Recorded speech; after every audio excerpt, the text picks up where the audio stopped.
Capítulo 1, Parte 5. Mas isso significa que não devemos ajudar as pessoas sem que nos peçam?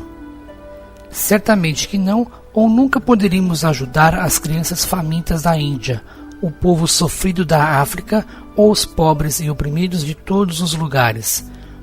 Todos os esforços da fraternidade seriam perdidos e toda a caridade seria proibida.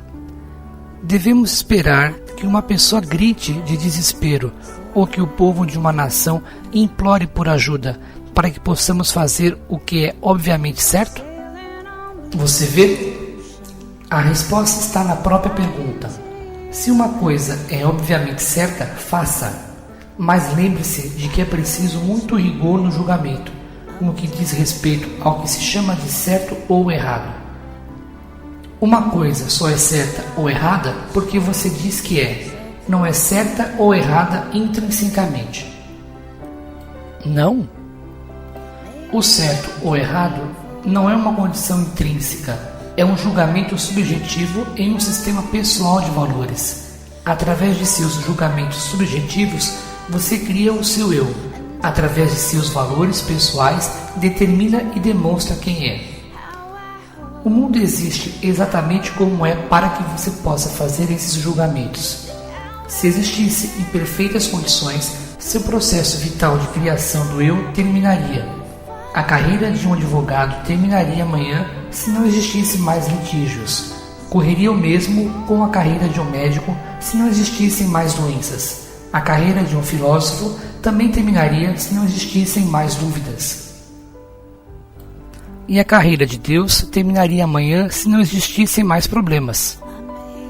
Exatamente. Seu raciocínio foi perfeito. Todos nós pararíamos de criar se não existisse mais nada para ser criado. Temos muito interesse em continuar o jogo, apesar do fato de que dizemos que gostaríamos de resolver todos os problemas. Não ousamos fazer isso, porque nesse caso não teríamos mais o que fazer. Seu complexo militar industrial entende isso muito bem. É por esse motivo que se opõe terminantemente a qualquer tentativa de estabelecimento de uma política contrária à guerra, em qualquer lugar. Suas instituições médicas também entendem isso. É por esse motivo que se opõe firmemente. Tem de fazê-lo para sua própria sobrevivência, a novas drogas ou curas maravilhosas, e ainda mais, a possibilidade de milagres. Sua comunidade religiosa também tem essa lucidez. É por esse motivo que sempre se opõe a qualquer definição de Deus que não inclua medo, julgamento e punição, e a qualquer definição do eu que não inclua a sua própria ideia do único caminho para Deus. Se eu lhe disser que você é Deus, para onde vai a religião? Se eu lhe disser que está curado, para onde vão a ciência e a medicina? Se eu lhe disser que deve viver em paz, para onde vão os pacificadores? Se eu lhe disser que o mundo é fixo, para onde vai o mundo? E quanto aos edificadores?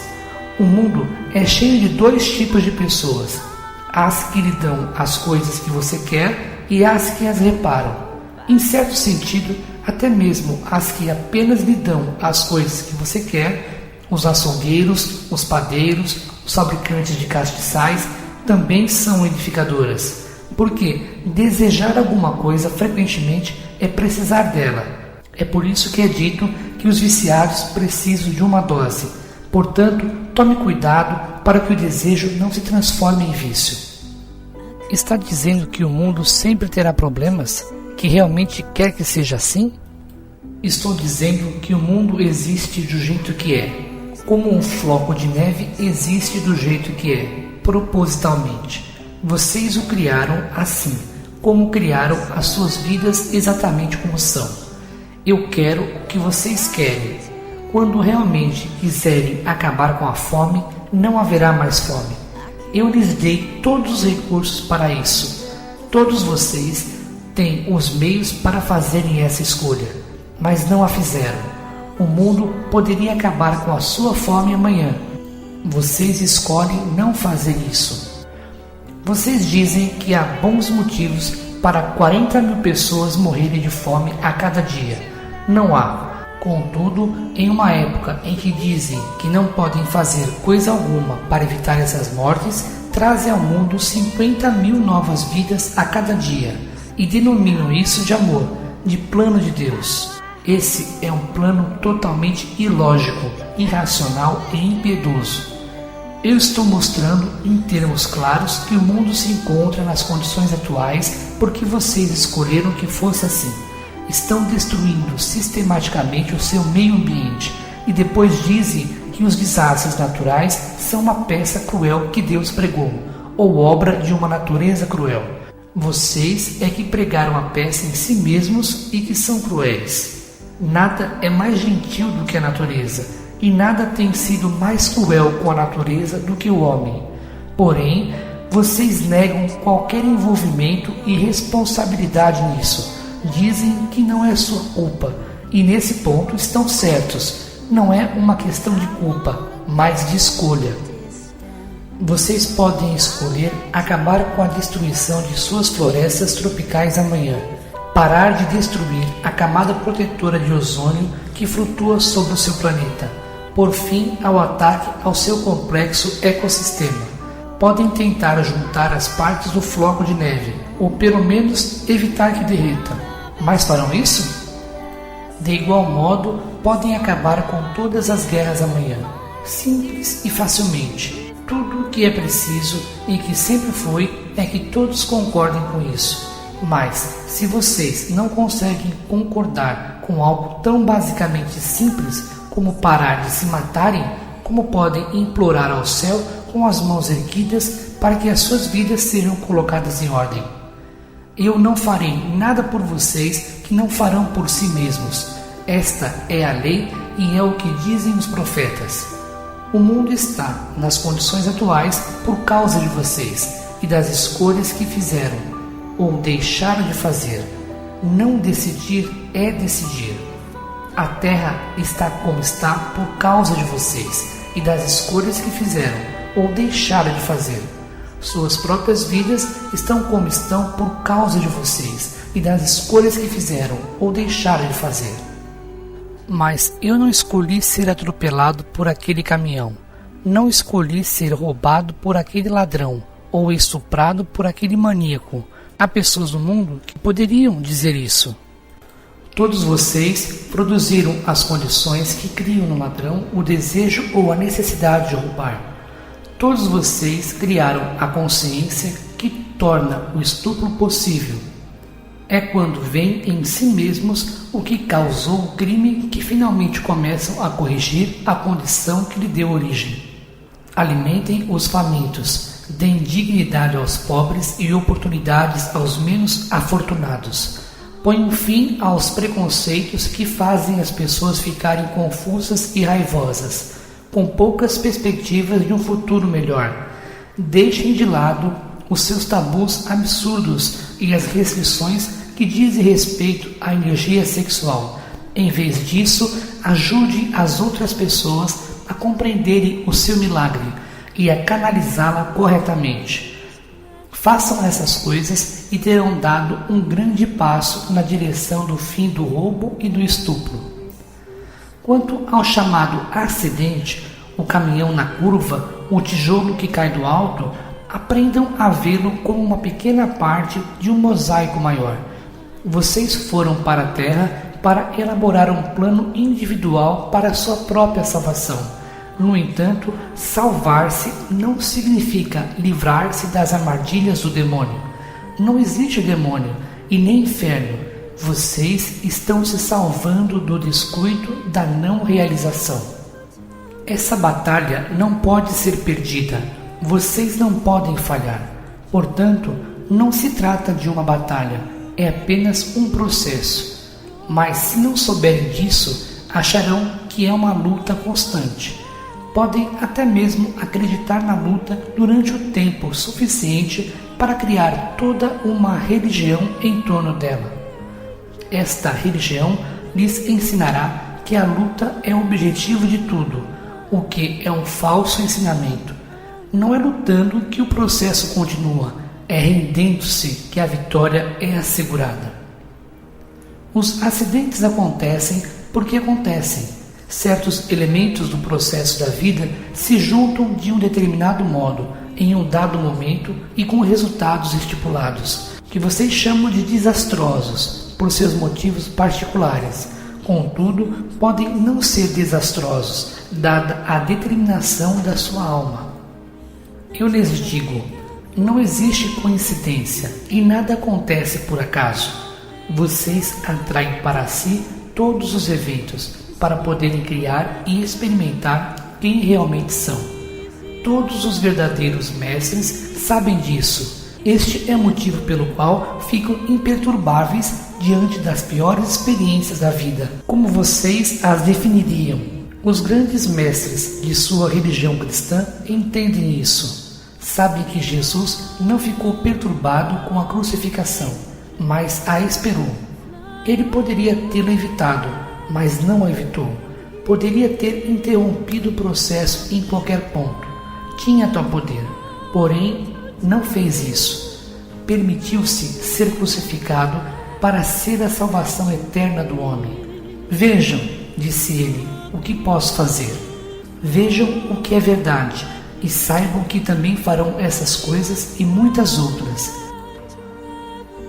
Eu não disse que são deuses, mas vocês não creem. Se não puderem acreditar nisso, confiem em si mesmos e em mim. A compaixão de Jesus era tanta que ele implorou por uma forma e a criou, de causar tamanho impacto no mundo que todos poderiam ir para o céu. Realização pessoal, se não de outro modo, através dele. Porque ele venceu o sofrimento e a morte, e vocês podem fazer o mesmo. O maior ensinamento de Cristo não foi que vocês terão a vida eterna, mas que têm. Não que terão fraternidade em Deus, mas que têm. Não que terão tudo o que pedirem, mas que têm. Tudo o que é preciso é saber disso, porque vocês criam a sua realidade, e a vida só poderá ser para vocês como pensam que será. Pensar é o primeiro passo na criação. Deus Pai é pensamento. Seu pensamento é o Pai que dá origem a todas as coisas. Essa é uma das leis de que devemos nos lembrar. Sim. O Senhor pode me dizer quais são as outras? Eu disse para vocês quais são todas elas, desde o início dos tempos, repetidamente. Eu lhes enviei um mestre após o outro. Vocês não ouvem os meus mestres, vocês os matam. Mas por quê? Porque matamos os mais santos entre nós. Nós os matamos ou desonramos, o que é a mesma coisa. Por quê? Porque eles se opõem a todos os seus pensamentos que negariam a mim. E vocês negam a mim quando negam a si mesmos. Por que eu iria querer negar ao Senhor ou a mim? Porque tem medo, e porque minhas promessas são boas demais para serem verdade. Porque não conseguem aceitar a verdade maior. E por isso tem de contentar-se com uma espiritualidade que ensina medo, dependência e intolerância, em vez de amor, poder e aceitação. Você está cheio de medo, e o seu maior medo é de que a minha maior promessa possa ser a maior mentira da vida, e então cria a maior fantasia que pode para defender-se disso. Afirma que qualquer promessa que lhe dá poder e garante o amor de Deus deve ser a falsa promessa do demônio. Diz a si mesmo que Deus nunca faria tal promessa, apenas o demônio, para tentá-lo a negar a verdadeira identidade de Deus como uma entidade temível, ciumenta e vingativa que julga e pune. Apesar do fato de que essa descrição se encaixaria melhor na de um demônio, se existisse um, você atribuiu características demoníacas a Deus para convencer-se a não aceitar as promessas divinas de seu Criador ou as qualidades divinas do Eu. Tamanho é o poder do medo. Eu estou tentando me livrar do medo. O Senhor me falará novamente mais sobre as leis? A primeira lei é que você pode ser, fazer e ter tudo o que imaginar. A segunda lei é que você atrai aquilo que teme. A emoção é a força que atrai. Você experimentará aquilo que teme muito. Um animal que considera uma forma de vida inferior, embora os animais ajam com mais integridade e coerência do que os seres humanos, sabe imediatamente se você tem medo dele. As plantas, que considera uma forma de vida ainda mais inferior, reagem às pessoas que as amam muito melhor do que às que não se importam com elas. Nada disso é coincidência. Não existe coincidência no universo. Só existe um grande projeto, um incrível floco de neve. Emoção é energia em atividade. Quando você ativa energia, cria efeito. Se ativar energia suficiente, criará matéria. Matéria é energia acumulada, ativada. Se você manipular energia por tempo suficiente de um determinado modo, obterá matéria. Todos os mestres conhecem essa lei.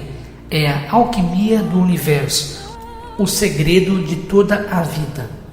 O pensamento é pura energia. Todos os pensamentos que você tem, teve ou terá são criativos. A energia do seu pensamento nunca acaba, nunca. Deixa a sua essência e a sua mente no universo, expandindo-se para sempre. Um pensamento é eterno. Todos os pensamentos se solidificam, encontram outros pensamentos, zigue-zagueando em um incrível labirinto de energia, criando uma forma sempre mutante de indescritível beleza e inacreditável complexidade. Energia similar atrai energia similar, formando, para usar palavras simples, massas de energia do tipo similar. Quando massas suficientes de energia similar se encontram, grudam umas às outras. Para usar outro termo simples, é preciso uma quantidade enorme de energia similar para formar matéria, mas a matéria se formará de pura energia. Na verdade, é o único modo pelo qual pode formar-se. Quando a energia se torna matéria, continua a ser matéria durante muito tempo, a menos que seja desintegrada por uma forma de energia oposta ou dissimilar. Essa energia dissimilar, agindo sobre a matéria, de fato a desintegra, liberando a pura energia da qual era formada. Em termos elementares, essa é a teoria por trás da bomba atômica de vocês. Einstein chegou mais perto do que qualquer outro ser humano, antes ou depois dele, de descobrir e explicar o segredo criativo do universo. Agora você deveria entender melhor como pessoas de mente similar podem trabalhar juntas para criar uma realidade ideal. A frase "onde dois ou mais estiverem reunidos em meu nome" torna-se muito mais significativa. É claro que quando sociedades inteiras pensam de um determinado modo, com muita frequência acontecem coisas surpreendentes, nem todas necessariamente desejáveis. Por exemplo, uma sociedade que vive sempre com medo, de fato, inevitavelmente, produz o que teme mais. Da mesma forma, grandes comunidades ou congregações com frequência encontram um poder milagroso no pensamento combinado ou no que algumas pessoas chamam de oração comum. E deve ser deixado claro que até mesmo os indivíduos, se seus pensamentos, suas preces e esperanças, seus desejos, sonhos e medos forem muito fortes, podem produzir esses resultados. Jesus fez isso regularmente. Entendeu como manipular energia e matéria, como rearranjá-las, redistribuí-las e controlá-las totalmente. Muitos mestres sabiam disso, muitos sabem agora. Você pode saber neste exato momento. Esse é o conhecimento do bem e do mal que Adão e Eva partilharam. Só pôde haver vida como vocês a conhecem depois que eles compreenderam isso. Adão e Eva, os nomes míticos que vocês deram ao primeiro homem e à primeira mulher, foram o pai e a mãe da experiência humana. O que tem sido descrito como a queda de Adão, na verdade, foi o seu erguimento, o maior evento isolado da história da humanidade, porque sem ele o mundo da relatividade nunca existiria. O ato de Adão e Eva não foi o pecado original, na verdade foi a primeira bênção. Vocês deveriam agradecer-lhes do fundo de seus corações, porque sendo os primeiros a fazer a escolha errada, produziram a possibilidade de fazer qualquer escolha. Em sua mitologia, vocês tornaram Eva a má, a tentadora que comeu o fruto do conhecimento do bem e do mal, e induziu Adão a fazer o mesmo. Essa mitologia lhes permitiu tornar desde então a mulher a ruína do homem, o que resultou em todos os tipos de deturpação da realidade, sem falar nas visões distorcidas do sexo e nas confusões. Como é possível sentir-se tão bem com algo tão ruim? O que vocês temem mais os perseguirá. O medo os atrairá como um imã. Todos os seus escritos sagrados, de todas as crenças e tradições religiosas que criaram, contêm a clara advertência: não temeis.